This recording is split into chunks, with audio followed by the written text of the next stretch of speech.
Welcome everyone.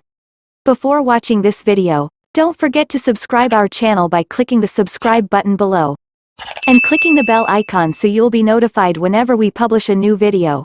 Do you love your job, but just not your coworkers? If this is how you can describe your feelings about your job, you may want to continue viewing on. Unfortunately, when placed in a similar position, one that involves difficult or unruly coworkers, many individuals assume that their only option is to resign from their current position. Of course, it is more than possible for you to do so, but did you know that you do have other options? If you ever find yourself in a situation where you have complications, problems, or a conflict with a coworker of yours, there are a number of different steps that you can take. These steps, which are discussed later, can help you retain your job and your income, which you may rely on to support your family. If you have been looking for an easy way to deal with one or more difficult coworkers at your workplace, you will want to continue viewing on. Before examining ways in which you can handle or deal with difficult coworkers, it is important to remember that circumstances should be taken into consideration. A small conflict may be one that you can handle on your own, however, more serious problems may call for more serious actions. With that in mind, one of the first things that you should do, when looking to deal with a difficult coworker, is speaking with them privately. When speaking with a coworker that you have a problem with, you will want to be careful. When this conversation takes place, should it ever, you will want to be as pleasant and as friendly as possible.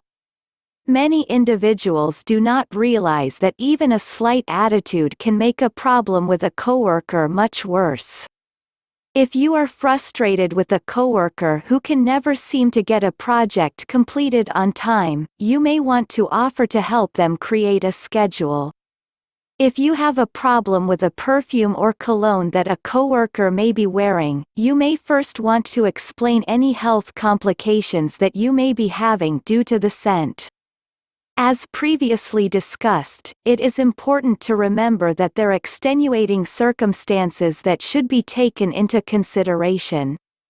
For instance, if you feel that a coworker of yours is harassing you, in a sexual way or not, you may want to refrain from speaking to them. In certain situations like these, those who are unstable feed off of contact from you and others in your situation. To protect yourself from any harm, you may want to consider contacting your supervisor right away. Speaking of contacting your supervisor, if you have discussed your problems with a coworker personally and you have not seen any positive changes, you may want to consider bringing your supervisor in on the issue. When doing this, you will want to use your best judgment. If you regularly find yourself performing the duties and tasks for your coworker, or if they mishandled important company documents, you should approach your supervisor without any question. Smaller issues you may want to refrain from bringing your supervisor in on, as you may actually end up creating a bad impression of yourself. The preceding discussions are just few of the many steps that you can take if you are having conflict or problems with one of your coworkers. As a reminder, you are advised to use your best judgment when handling situations such as these. So, if you learned something new today, then give this video a like and share with a friend. Don't forget to subscribe so you will be notified on the next helpful video. Remember to always listen to advisors or knowledgeable friends so you will be successful in all your endeavors.